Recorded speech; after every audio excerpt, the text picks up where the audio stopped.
You, John Fitzgerald Kennedy, do solemnly swear. I, John Fitzgerald Kennedy, do solemnly swear. That you will faithfully execute the office of President of the United States. That I will faithfully execute the office of President of the United States. And will, to the best of your ability.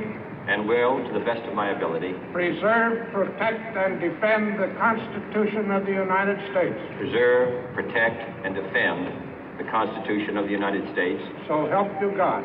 So help me God.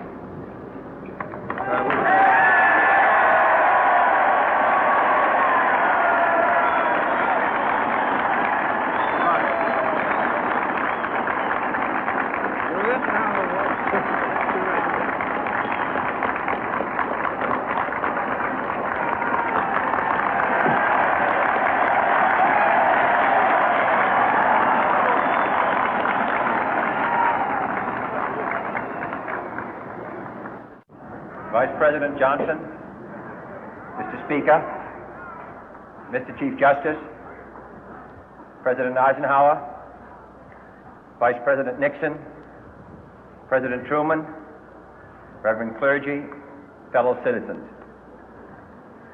We observe today not a victory of party, but a celebration of freedom, symbolizing an end as well as a beginning, signifying renewal as well as change.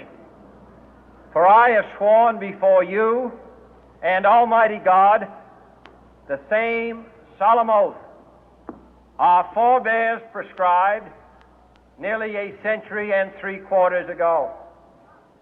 The world is very different now, for man holds in his mortal hands the power to abolish all forms of human poverty and all forms of human life. And yet the same revolutionary beliefs for which our forebears fought are still at issue around the globe. The belief that the rights of man come not from the generosity of the state, but from the hand of God. We dare not forget today that we are the heirs of that first revolution.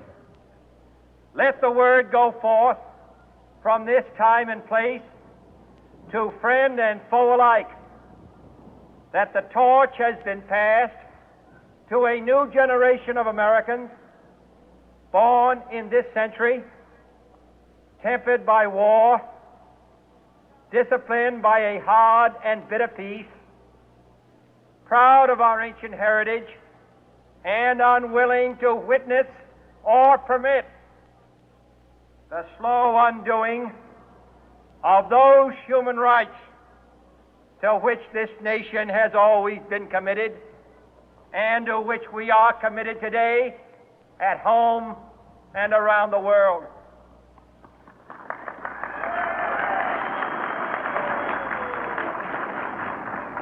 Let every nation know, whether it wishes us well or ill, that we shall pay any price, bear any burden, meet any hardship, support any friend, oppose any foe to assure the survival and the success of liberty.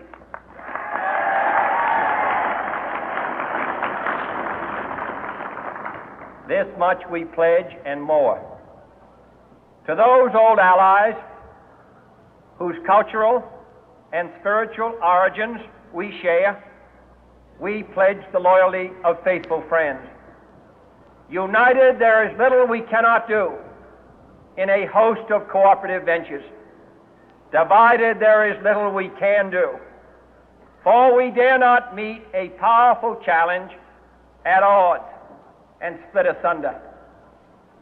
To those new states whom we welcome to the ranks of the free, we pledge our word that one form of colonial control shall not have passed away, merely to be replaced by a far more iron tyranny.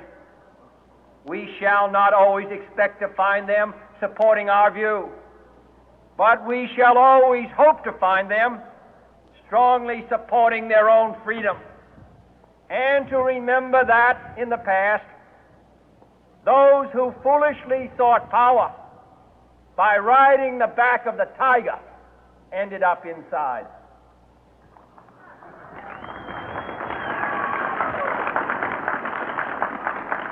To those people in the huts and villages of half the globe struggling to break the bonds of mass misery, we pledge our best efforts to help them help themselves for whatever period is required, not because the communists may be doing it, not because we seek their votes, but because it is right.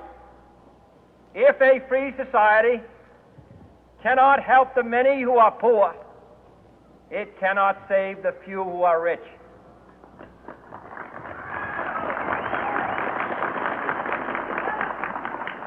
To our sister republics south of our border, we offer a special pledge to convert our good words into good deeds, in a new alliance for progress, to assist free men and free governments in casting off the chains of poverty.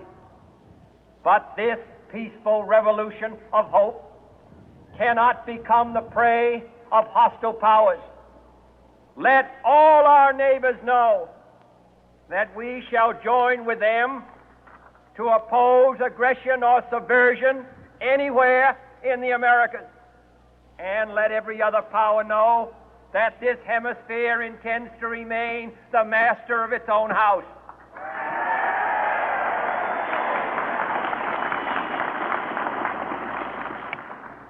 To that World Assembly of Sovereign States, the United Nations, our last best hope, in an age where the instruments of war have far outpaced the instruments of peace, we renew our pledge of support to prevent it from becoming merely a forum for invective, to strengthen its shield of the new and the weak, and to enlarge the area in which its writ may run.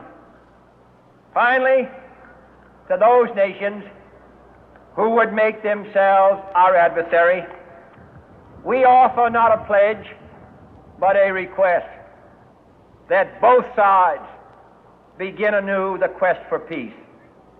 Before the dark powers of destruction, unleashed by science, engulf all humanity in planned or accidental self-destruction, we dare not tempt them with weakness, for only when our arms are sufficient beyond doubt can we be certain beyond doubt that they will never be employed.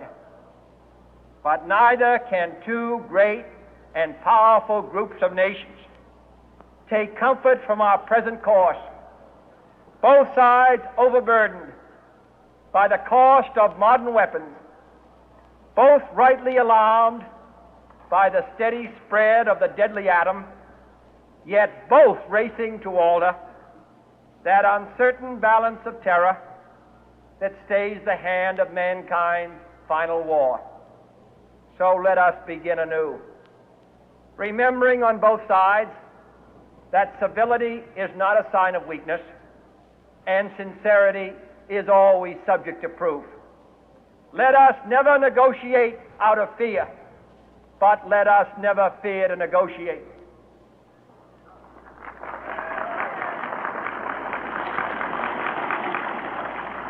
Let both sides explore what problems unite us, instead of belaboring those problems which divide us.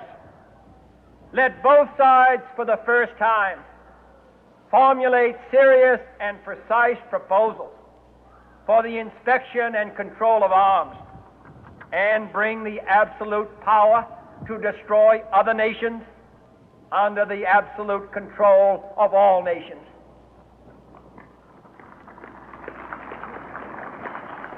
Let both sides seek to invoke the wonders of science instead of its terrors. Together, let us explore the stars, conquer the deserts, eradicate disease, tap the ocean depth, and encourage the arts and commerce. Let both sides unite to heed in all corners of the earth the command of Isaiah to undo the heavy burden and let the oppressed go free. And if a beachhead of cooperation may push back the jungle of suspicion, let both sides join in creating a new endeavor, not a new balance of power, but a new world of law, where the strong are just and the weak secure and the peace preserved. All this will not be finished in the first 100 days, nor will it be finished in the first 1,000 days, nor in the life of this administration, nor even perhaps in our lifetime on this planet. But let us begin.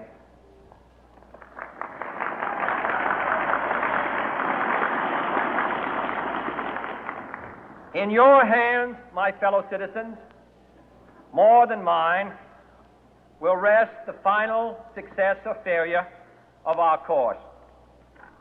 Since this country was founded, each generation of Americans has been summoned to give testimony to its national loyalty.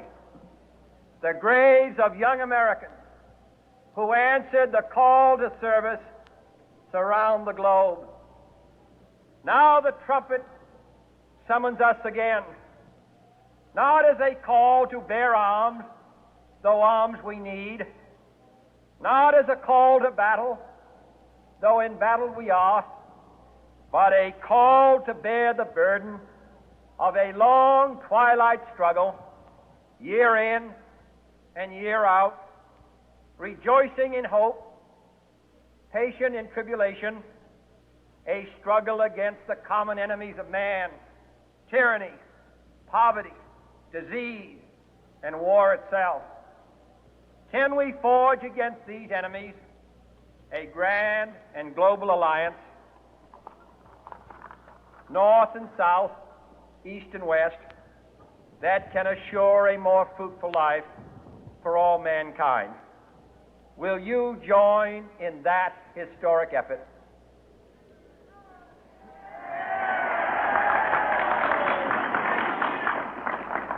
In the long history of the world, only a few generations have been granted the role of defending freedom in its hour of maximum danger. I do not shrink from this responsibility. I welcome it.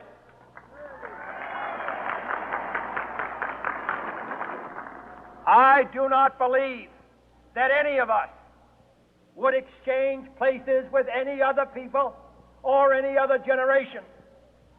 The energy, the faith, the devotion which we bring to this endeavor will light our country and all who serve it. And the glow from that fire can truly light the world. And so, my fellow Americans, ask not what your country can do for you, ask what you can do for your country.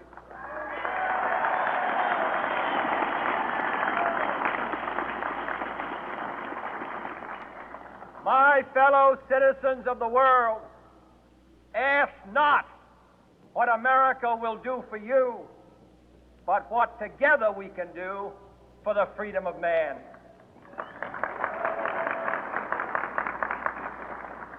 Finally, whether you are citizens of America or citizens of the world, ask of us here the same high standards of strength and sacrifice which we ask of you. With a good conscience, our only sure reward, with history the final judge of our deeds, let us go forth to lead the land we love, asking His blessing and His help, but knowing that here on earth, God's work must truly be our own.